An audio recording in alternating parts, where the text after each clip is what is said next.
Hello and welcome back to another video. This is my July wrap-up. Let's go.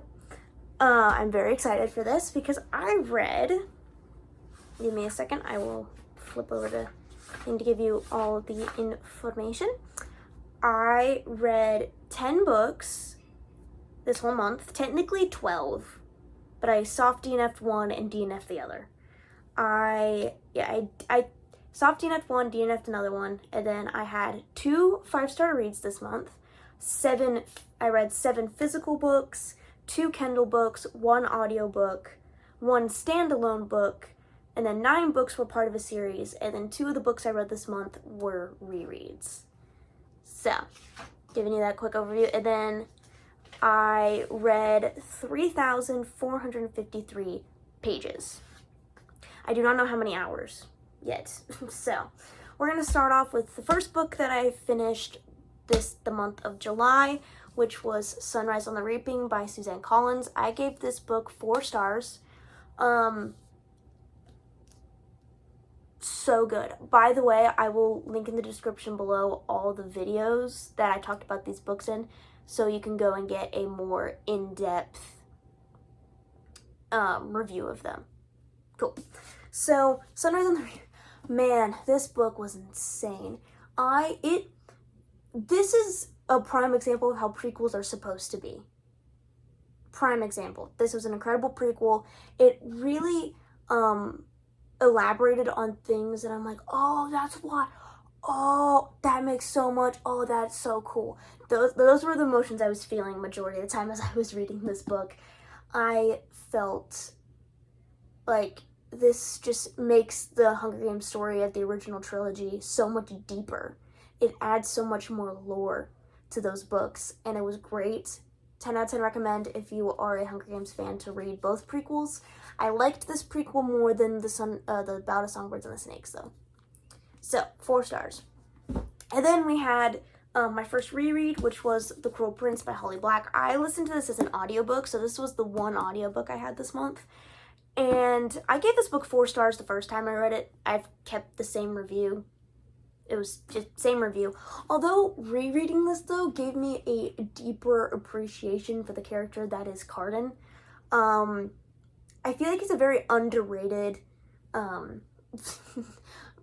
book love interest in the fantasy world. And don't get me wrong, there are a lot of great ones. I've read so many. I feel like he's kind of he's become my favorite male love interest in a fantasy book, because his character's so unique. I don't think I've ever read a character similar to Cardan, and he's funny. Especially in this book, he has a very don't care attitude, which is hilarious, and how he is. I love just Jude and Cardan's relationship in general, and how kind of Holly Black decided to switch the stereotypical norm of a fantasy book and make Jude kind of the terrifying, if you touch him, you'll die, instead of if you touch him. I mean, obviously, Cardan has his moments of that with Jude, but Jude's kind of she's the mastermind, she's the tough warrior, she's honestly the man in the relationship. That's how I see it. And then Cardan's kind of, especially because he's kind of becomes her puppet at some point, where she uses him to gain her own power. And even though she does end up caring for him later on down the road, I just love how their dynamic is very different from any other character dynamic I've read in a fantasy. Their subplot of romance is really great. I love the unique side of their relationship. So I've gotten a lot more appreciation for Cardan since rereading this. And then we have, so I actually didn't have a reading vlog for The Cruel Prince. I actually don't have a reading vlog for The Cruel Prince on at all. I have Wicked King and The Queen of Nothing, but not The Cruel Prince.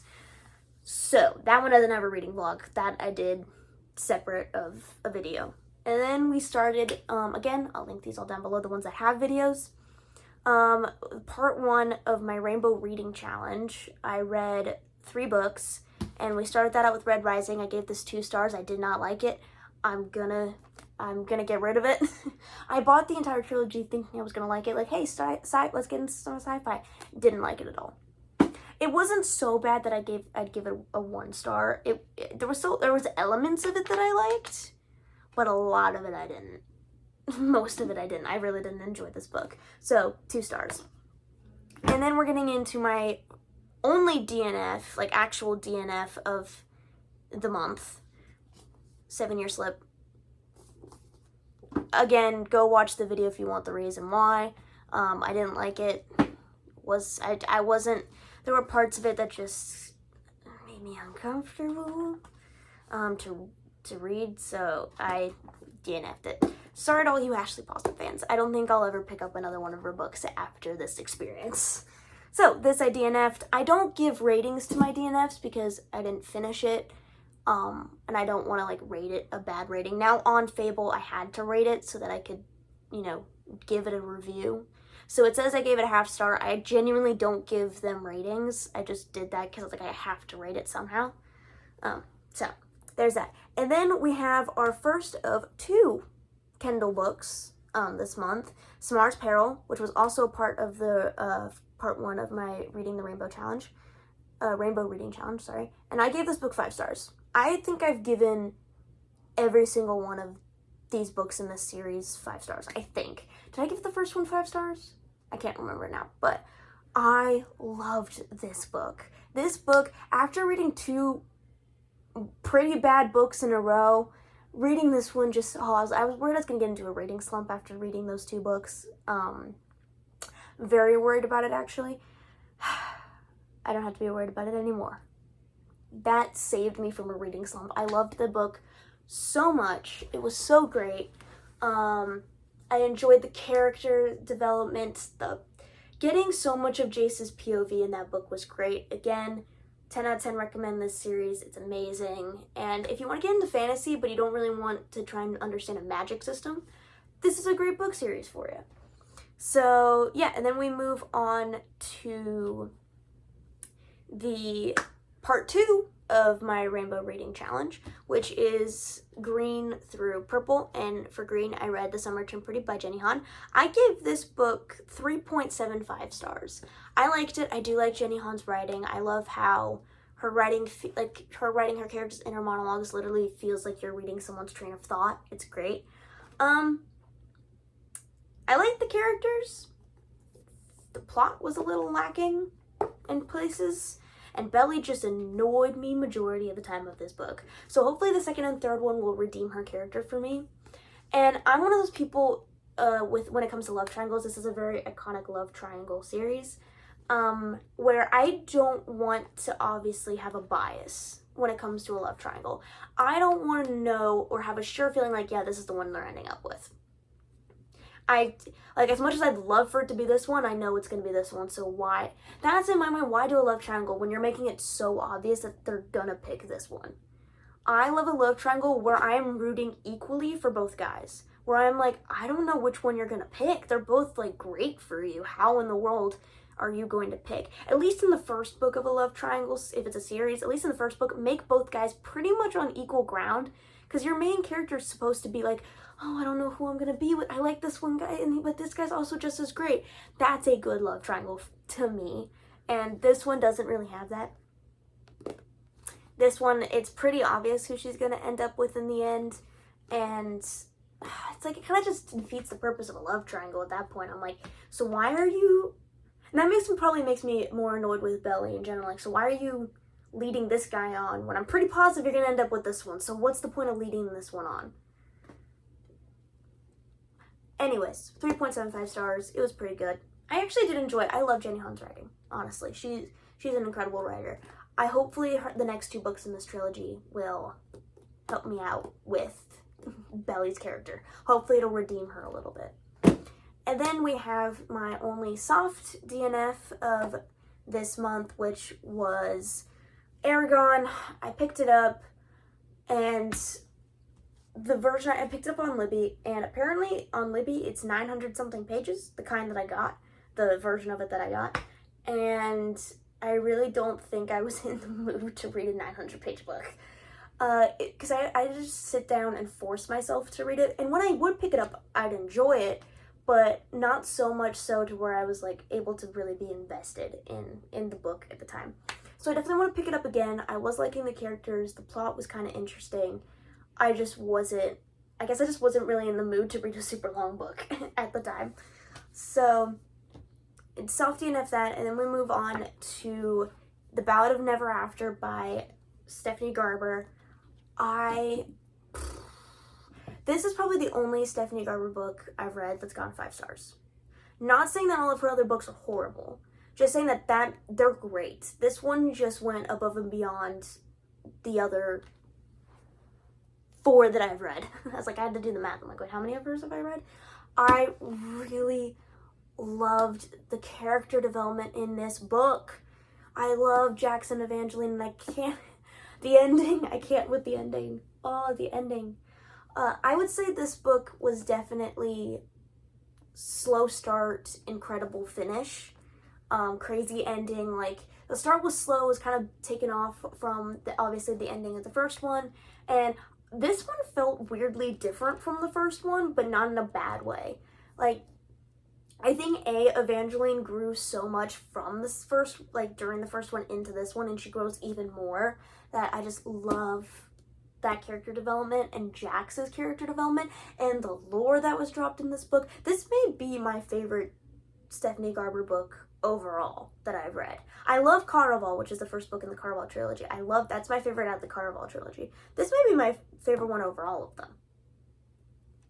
I'm just saying, this is such a good book. Loved it. Loved every second of it. And then that was the end of my Rainbow Reading Challenge videos.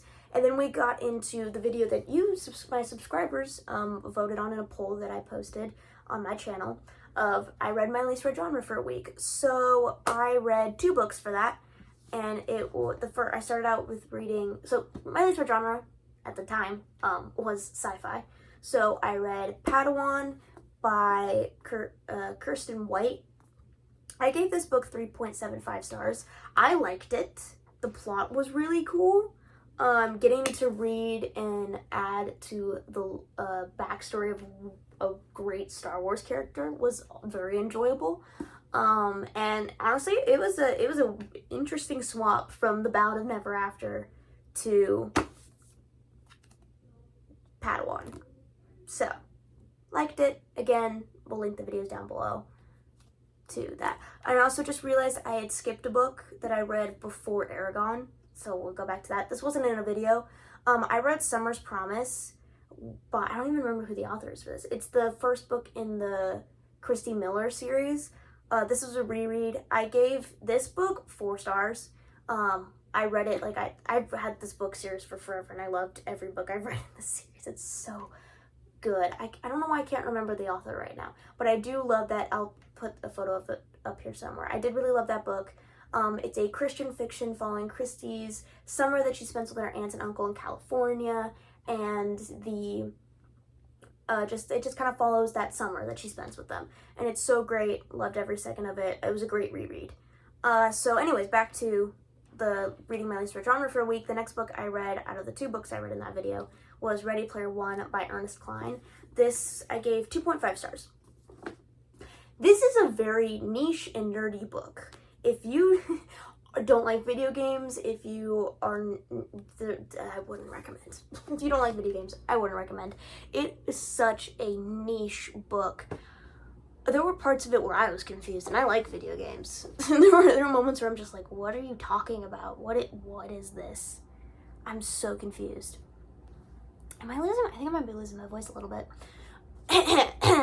Anyways, yeah, so, again, I had a more in-depth review of this in the video, so go check that out when you're done with this one. It was good. It was good. Yeah, I don't really have a whole lot of thoughts about this one. And then, this is actually for a video that's not out yet. This video will most likely come out after this one. So I read The Last Battle by C.S. Lewis, the last book in the Chronicles of Narnia, and I gave it 3 stars. I hate that I don't really love this book, but I think, one, my older brother's been wanting me to read this for like 7 years. ironically, 7th book, 7 years. And I finally picked it up, and you'll find out why when the video comes out, why this was the book I picked up. And yeah, it was good. I really don't have a whole lot of thoughts about this one. I did just update that video that I'm filming for this book, and I was like, it was good. I think you can tell that I'm like, I didn't love it, I didn't hate it, it was meh for me. And I think partially because the ending was spoiled for me, so I feel like if the ending wasn't spoiled, then the book probably would have hit harder. But yeah, now, hey, at least I can say I've read every single Chronicles of Narnia book.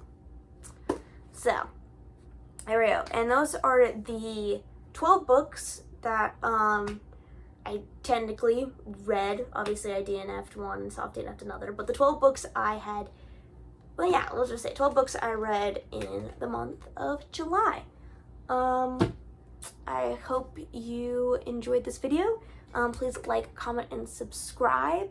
And I'll see you all in the next video. Bye!